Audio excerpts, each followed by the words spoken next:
You know, another thing to say in regards to this, I'm doing a video because I'm just tired of typing on my phone. In regards to libertarian principles and their practicality, I think the laws in this country and natural rights, it's all like a circle.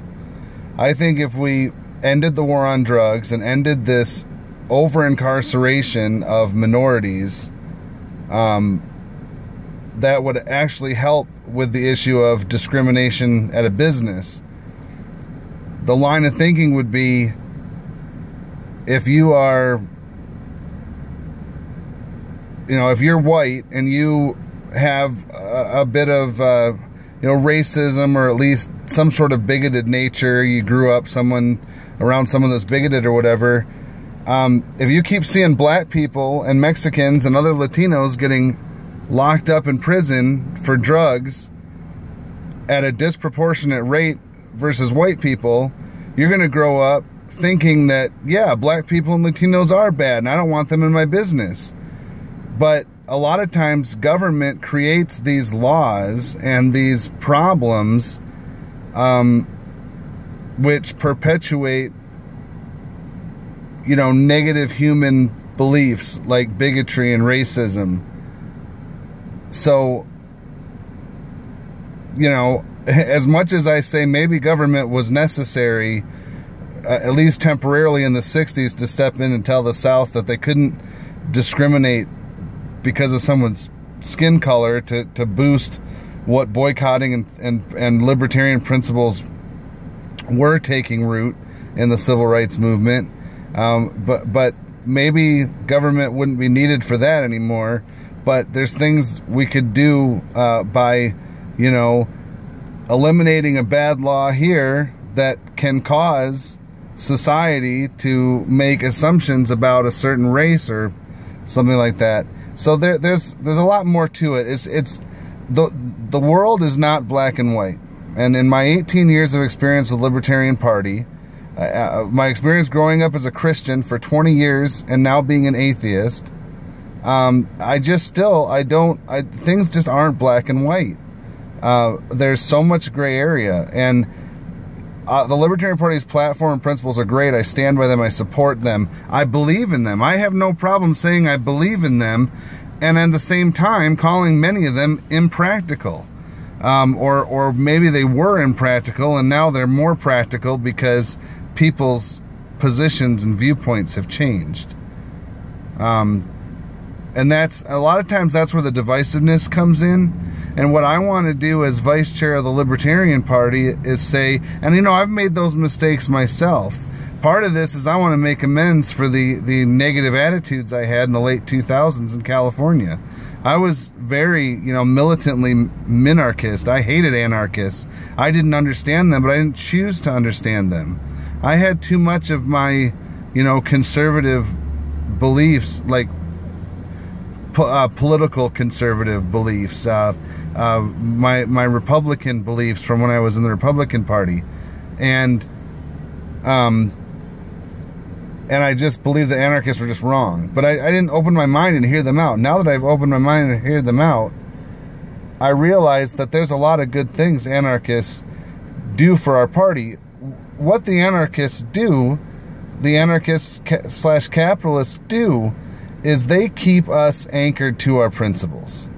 So, like I said, even if I may believe that there's certain places, short-term or temporary places, government may have a place, if we stick to our principles, government shouldn't be able to get out of hand. But, at the same time, I tend to disagree that, like money in politics, for instance, that's another thing. A lot of people have accused me of being a statist or whatever. I'm not necessarily for publicly financing campaigns, but I'll tell you one thing. If campaigns were publicly financed, most Supreme Court and appellate courts, especially the appellate court in California, would help third parties. If they forced only funds to be used that were taken from a taxpayer fund to finance your election, it would be huge help for third parties, because no longer would special interests and rich people get to donate billions of dollars to these shit Republican and Democrat candidates. They would get to spend $40,000 of taxpayer money, and the Libertarian candidate would get that. And if they denied us the $40,000, equal amount to the big parties, I know at least that one Supreme Court, or one a court jurisdiction out, the California, I can't remember the number, but that appeals court would quickly say, nope, the Libertarian Party gets $40,000. That's the rule. If you're a political candidate and you're running for this office, and U.S. congressional candidates all get $40,000, they all get $40,000. So that's one of the reasons why we're probably never going to see that happen, is because it would help third parties. So there's an example of how government, the court system, is good and would do good for minor parties. But what we could do is ban, and there's nothing anti-constitution, anti-liberty about this, ban corporations from being considered as people. They're not people. I don't understand why some people still believe corporations are people. They're not people. As a libertarian, if I and 10 of my friends want to start a corporation, you sure as hell better believe that me and my 10 friends should be responsible if we cause other people harm from our business or our products. We shouldn't be able to have this entity protect us and our private fortunes from what our company that gave us those private fortunes did. Corporate law in this country is so anti-libertarian. I mean, I studied corporate law in college. And I've been, around so many lawyers and things and had these discussions that, so if we got rid of corporations as an entity, as a person in this country, then the Supreme Court rule that stated it's free speech won't apply to corporations. Now, granted, there's still a lot of rich guys and gals that without, that would still be able to donate money, but they, right now there's limits to how much they can donate per election cycle and per candidate. But, banning corporations and banning, unions and any entity that isn't a living, human, breathing person, nobody should be able to donate. Not even political parties should be able to directly donate to a candidate. Political parties can run advertising that says vote for all our libertarians, but they shouldn't be able to donate, money or in kind to specific candidates. All campaign contributions should be solely raised from individuals. Anyway, I mean, these are examples, things I believe, things I've seen, things, Roger up there, former Arkansan, now a Free Stater up in New Hampshire. Roger Paxton asked me my campaign platform. You're right. I should have the platform put together, but I could be dead tomorrow. So I've just decided a lot of things the last couple of years. I'm not going to wait on anymore. I wanted to help serve the Arkansas state party, and I volunteered to run for District 3, and Woody ended up getting that, so I ran for at large, and the party gave me that chance, and I can't wait for our first executive committee meeting. I'm going for chances now. I see that the Libertarian Party needs an average Joe like me who doesn't think I'm smarter than everybody else. But I've seen a lot, I've heard a lot, and I think there's a lot more bridge building that could be done. That's my platform. I'm a native Michigander. I spent 10 years in California. I now live in the South. I've been all over this country. I've run for political office. I've helped people run for political office.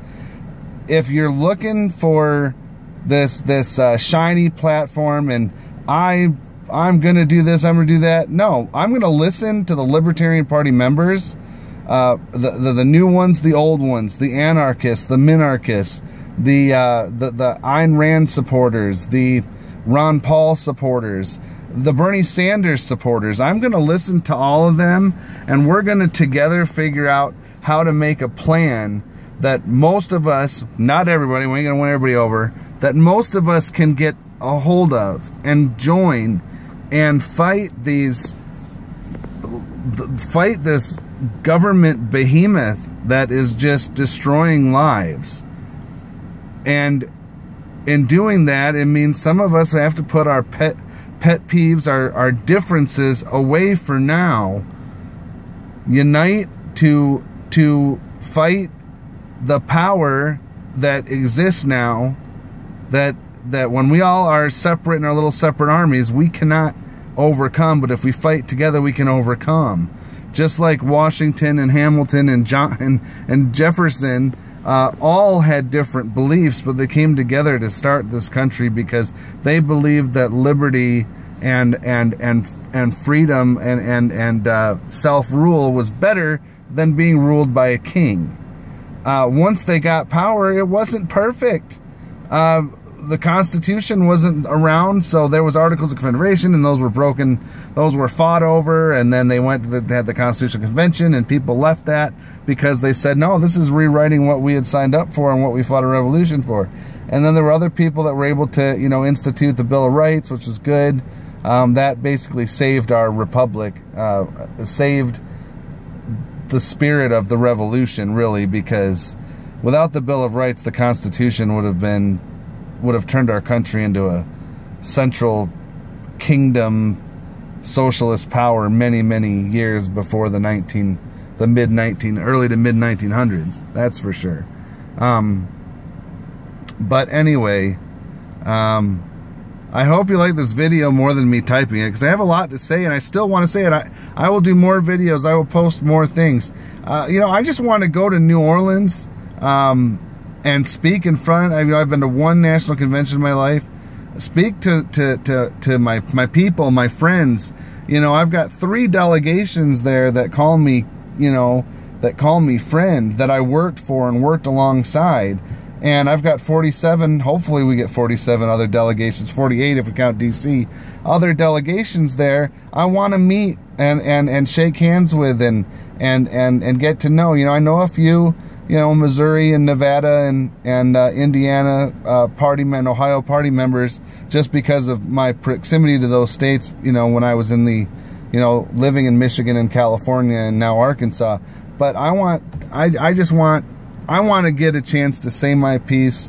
If there's a vice chair's debate, to debate Arvin and anyone else that throws their hat in the ring, and just, state what I believe and state how I feel and state, but also, not just state things, but then discuss why I believe them or what the Libertarian Party membership is telling me. And that's why I want you guys to write on this post and future posts about what it is that needs to be done. And I'm going to try to implement as much stuff as we can do to raise membership, to retain membership, to stop the divisiveness, and that's it. I mean, ask me on the other issues. I hope this was helpful. I'm excited. I'm excited the opportunity. If nothing more, I'll get to say some things, and there'll be a vote, and I'll finish second or third or last or however many people run, and at least I got to be doing stuff, and I can start to put in some of the work that it was required of the leaders, I guess the veterans. I guess I'm considered a veteran of the party now. Still seems like yesterday when